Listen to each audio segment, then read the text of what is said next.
Hello dear students, this is the fifth lecture for our course Mathematical Statistics. Today we will continue Theorem 4.9.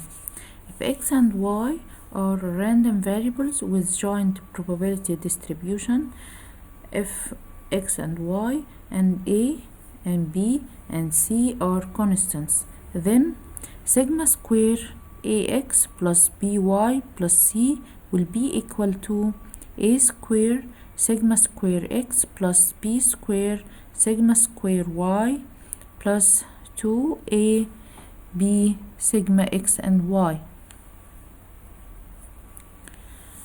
And the proof is as follows.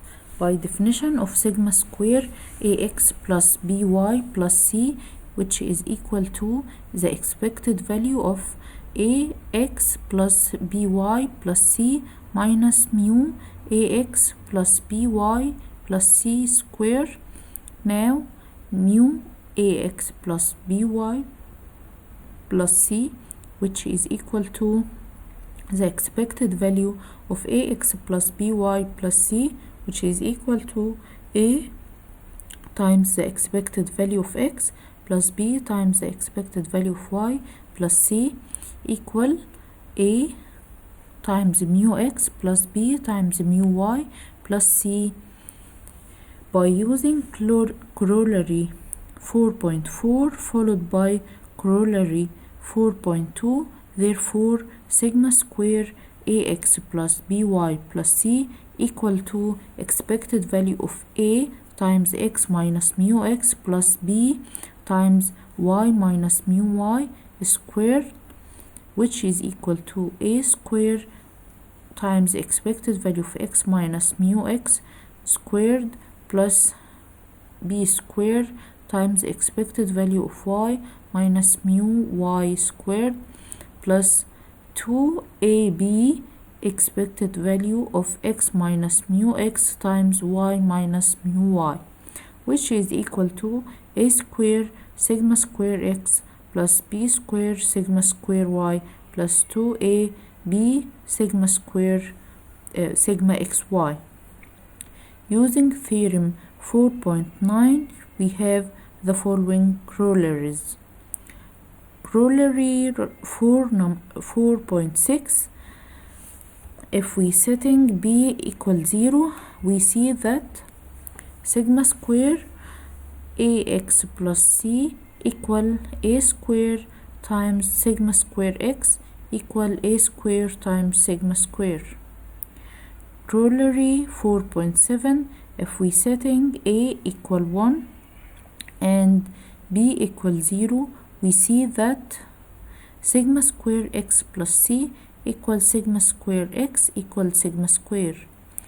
Corollary 4.8. If we setting b equal 0 and c equal 0, we see that sigma square ax equal a square times sigma square x equal a square times sigma square. Corollaries 4.6 and 4.7 state that the variance is unchanged if a constant is added to or subtracted from the random variable. The addition or subtraction of a constant simply shifts the values of x to the right or to the left, but doesn't change their variability.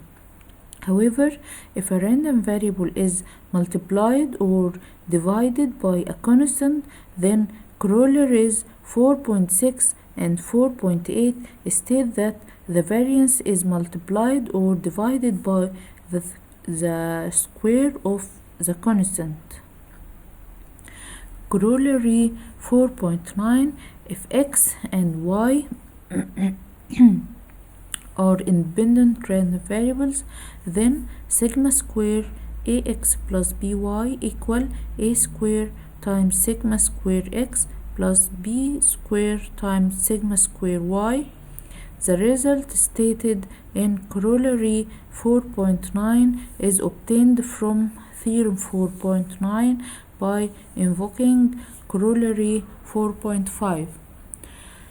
Corollary 4.10: if x and y are independent random variables, then sigma square ax minus by equal a square times sigma square x plus b square times sigma square y.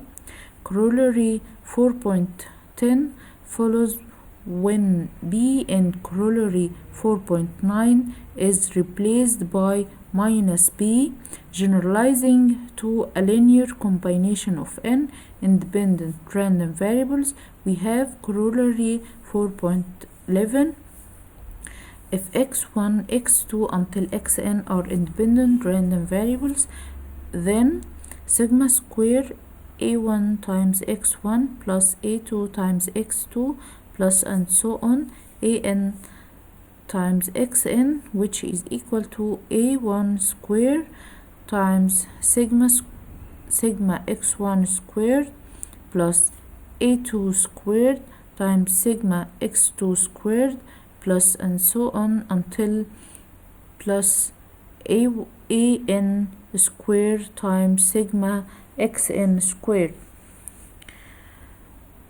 An example: if x and y are random variables with variances sigma square x equal 2 and sigma square y equal 4 and the covariance sigma x and y equal minus 2, find the variance of random variable z equals 3x minus 4y plus 8.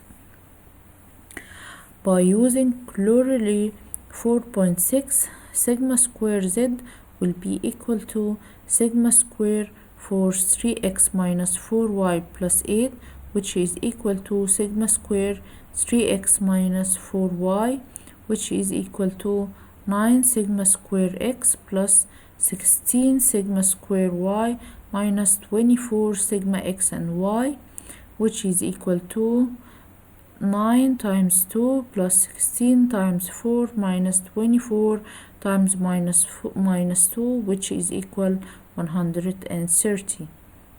Another example: let x and y denote the amounts of two different types of impurities in a batch of a certain chemical product. Suppose that x and y are independent random variables with variances sigma square x equal 2 and sigma square y equals 3. Find the variance of the random variable z, which is equal to 3x minus 2y plus 5. Sigma square z equal, by using corollary 4.6, it will be equal sigma square 3x minus 2y plus 5, which is equal to sigma square for 3x minus 2y, which is equal to 9 sigma square x plus 4 sigma square y, which is equal to 9 times 2 plus 4 times 3, which is equal to 30.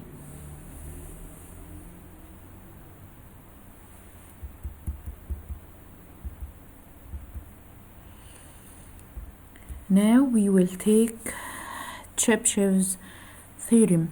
In section 4.2, we stated that the variance of a random variable tells us something about the variability of the observations about the mean. If a random variable has a small variance or standard deviation, we would expect most of the values to be grouped around the mean.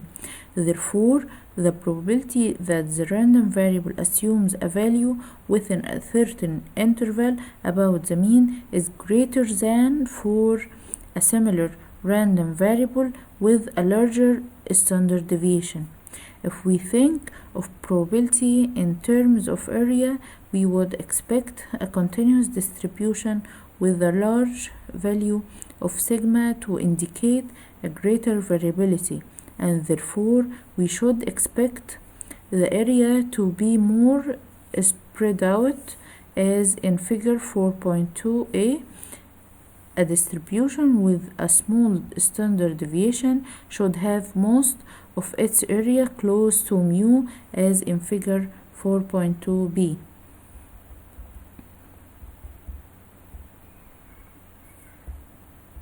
We can argue the same way for a discrete distribution. The area in the probability histogram in figure 4.3b is spread out much more than that in figure 4.3a, indicating a more variable distribution of measurements or outcomes.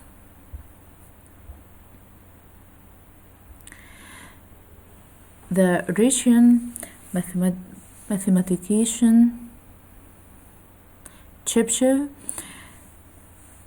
discovered that the fraction of the area between any two values symmetric about the mean is related to the standard deviation, since the area under a probability distribution curve or in a probability histogram adds to 1. The area between any two numbers is the probability of the random variable assuming a value between these numbers. The following theorem due to Shepchev gives a conservative estimate of the probability that a random variable assumes a value within k standard deviations of its mean for any real number k. Shepchev's theorem: the probability that any random variable x will assume a value within k standard deviations of the mean is at least 1 minus 1 over k square. That is, probability of mu minus k sigma less than x less than mu plus k sigma is greater than or equal 1 minus 1 over k square. For k equal 2, the theorem states that the random variable x has a probability of at least 1 minus 1 over 2 with power 2, which is equal to 3 over 4, of falling within two standard deviations of the mean. That is, 3/4 or more of the observations of any distribution lie in the interval mu plus or minus 2 sigma. Similarly, the theorem says that at least 8/9 of the observations of any distribution fall in the interval mu plus or minus 3 sigma. Example: a random variable x has a mean mu equal 8, variance sigma square equal 9, and an unknown probability distribution. Find probability of x is between -4 and 20. B. Probability for the absolute value of x minus 8 is greater than or equal 6. The solution will be for number A, probability of x is between -4 and 20 will be equal to probability of 8 minus 4 times 3, and x is between 8 minus 4 times 3 and 8 plus 4 times 3 is greater than or equal 15 over 16. Number B, probability of the absolute value of x minus 8 is greater than or equal 6, which is equal to 1 minus probability of the absolute value of x minus 8 less than 6 equal to 1 minus probability of x minus 8 is between -6 and 6, which is equal to 1 minus probability of x is between 8 minus 2 times 3 and 8 plus 2 times 3, which is less than or equal 1/4. Chebyshev theorem holds for any distribution of observations, and for this reason the results are usually weak.